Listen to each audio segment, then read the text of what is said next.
Сүнс гэдэг нь хүний дотор оршдог. Хүнийг амьд оюун санаатай байлгадаг. Мананцар хэлбэртэй 3-аас 21 грамм жинтэй хий бийт юм. Хүн нас барсны дараа биеийн жин нь 3-аас 21 грамм буурдаг. Энэ нь өөрийнх нь сүнс биеэс нь гарсны шинж байдаг.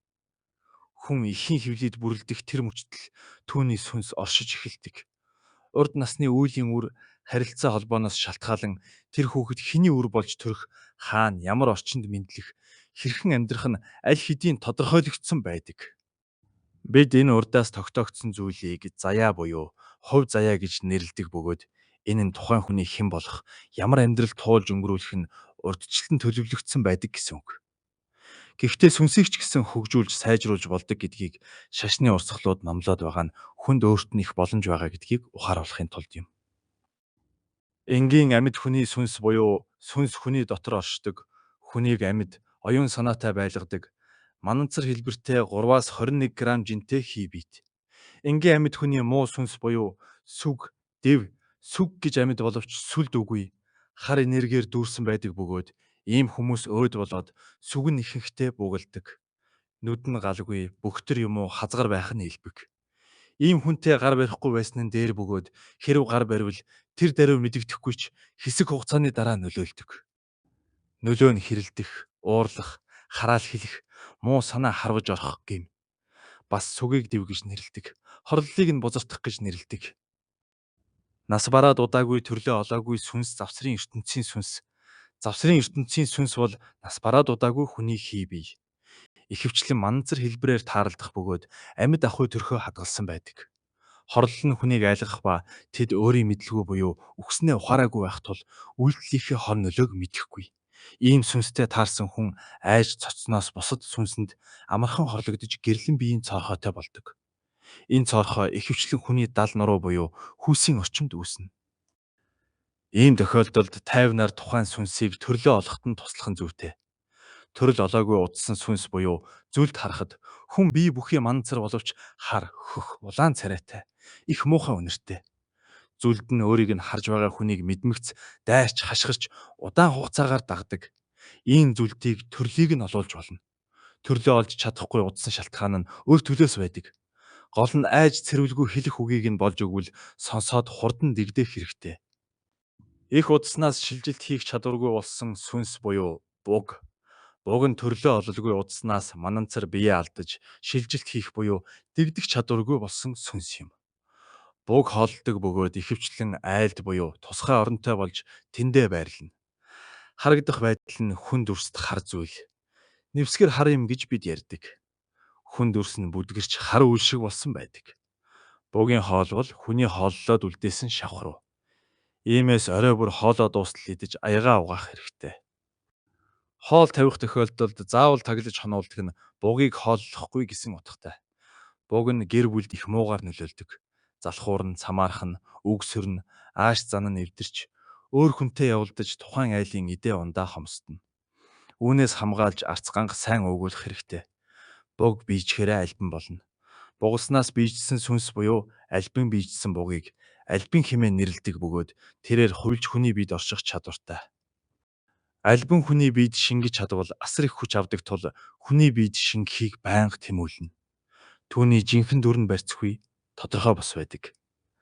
Альбан орсон хүний бие арх махан дуртай болж үг хэл, үйлдэл нь бүдүүлэг доромж болдог бөгөөд бусдад гим хор учруулж амар тайван байдлыг үргэлж алдагдуулна. Харахад нүд нь гүйлгэнсэн, тогтургүй, гар нь хөстэй байдаг. Тачаадсан сүнс буюу тийрэн хүн амьд ахуйдаа ямар нэгэн зүйлээр ихэд дутагдж түүндээ хоргодон шунсаар нас барвал тийрэн болдог. Тэрн нь хүний биед шингэхийг ихэд тэмүүлж гинэт хийсэн ирж хүнийг дарж унгах тохиолдол бий. Тэд амьд ахуйдаа дутагдж байсан эсвэл хэд шунанд урлсан зүйлээ мэдрэхийн тулд хүний биед орохыг хүсдэг бөгөөд орсон биеэ эцэст нь юу ч үгүй сүйтгэдэг. Жишээлбэл арх тамхинд донтсон хүний сүнс хойд төрлөө олж чадахгүй тийрэн болчихвол тэр тийрэн хүний биед шингэж арх тамхинд донтуулсаар байгаад эцэст нь тухайн хүний бие, эрүүл мэнд, амь насыг нь үгүй хийдэг. Хэрэв хормон донтой хүний сүнс хойд төрлөө олж чадахгүй тийрэн болчихвол тэр тийрэн хүний биед шингэж садар самун үйлдэлд өдөөн төрхөрч эцэст нь тухайн хүнийг хормон бузарт автуулдаг. Ийм тийрэнг энгийн аргаар дарж чаддаггүй арц гангаар утаад ч үл гарна. Зөвхөн чадварлаг бөө удган л тэднийг номхруулж чадна. Хорлон сүйтгэгч буюу шулан богиснаас бийдсэн сүнс буюу альбин газ хорлон сүйтгэх дадал хэвшилтэйг нь шулам гэж нэрлэдэг. Шулмын жинхэнэ төрх нь тодорхой бус бөгөөд өнгөц харахад хүн мэт харагддагч үнэн дүрээ хизээч илчилдэггүй. Шуламтай тааралдах үед хүний бие хүйт дааж, хөлсөн цутгаж, ухамсар нь ховсон давтдаг. Хангалттай эрчим хүч хуримтлуулаагүй хүн шулмын ховсонд маш амархан автдаг бөгөөд шулмын нөлөөнд орсон хүн өөрийнхөө гараар өөрийгөө хорлож эхэлдэг. Шулан бинт орж ирээд ховстон захирч дараа нь мэдэгдэхгүйгээр алга болдог. Ховстуулсан хүн үг үйлдэлээ хянах чадваргүй болж хачин бүдүүлэг ёс суртахуунгүй айшилж бусдад хор хөнөөл учруулж байж л тайвширдаг. Ийм шулмыг галын хүчээр дарах боломжтой. Мах цусан хоолтон буюу мангас богулснаас биежсэн сүнс буюу альбин газ, мах цусан хоолтон буюу улай үзэх дадал хэвшилтэйг нь мангас гэж нэрлэдэг. Мангас бол мах цусанд шунсан хий биет юм. Түүний гол хоол нь мах цус учраас улай үзэхээс нааш санаа намардаггүй. Хүслээ биелүүлэхийн тулд мангас хүний биед шингэдэг. Мангас оршоосон хүн улай үзхийг хүсэмжилж, хүн амьтанд энэрх сэтгэлгүй болж, амьдралыг үл хайрлан хорлох зуршилтай болно. Ийм хүн байнга амьтны ам тасалж, амьтныг харах бүрт зөвхөн хороох хүсэл нь төрдөг. Хулгайч нар буюу бэрд гэдэг нь амьд ахуйда хулгай, дээрэм хийж, бусдын эд хөрөнгөнд шунсан хүний төрлөө олоогүй, сүнснээс буглаж бийтсэн альбингийн нэг төрөл юм. Түүний жинхэнэ дүр нь барьцгүй, тодорхой бус байдаг. Бэрд хүний биед шингэж орвол тухайн хүнд хорлол учруулж, асар их шунлыг төрүүлнэ. Ийм хүн эд хөрөнгө, нэр хүндэд шунж, бие төвтэй, эго өндөртэй болж, бусдыг үргэлж дорд үзэн доромжилж, басамжилдаг. Цаашлаад хулгай, дээрэм, заллин, ловер хийж, бусдад нөхөж баршгүй гар цохирол учруулдаг. Гай зовлон дуудагч чөтгөр бугалснаас биежсэн сүнс буюу альбин газ, гай зовлон дуудах дадал хэвшилтэйг нь чөтгөр гэж нэрлэдэг. Өөрөөр хэлбэл чөтгөр бол гай зовлон авчирдаг муу хүч, хий биет оршихгүй юм. Харагдах дүр нь барьцгүй, тодорхойгүй байдаг.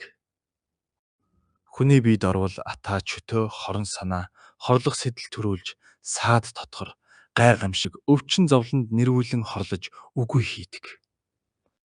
Бид нарнаас эрчим авдаг шиг тэд айдас болон муу бодлоос эрчим авдаг. Харган зарааны үс зэрэг өргөстэй зүйл. Улаан сухай гэдэг модон ташуур гист байхад сайн. Унтаж байхад хар зүйл дайрахад биеэ суллаад үгээ бодоод сэтгэлдээ бурхан тэнгэрийг төсөөлөөрэй. Тэр зүйл нөлөөлөхгүй гэж бод.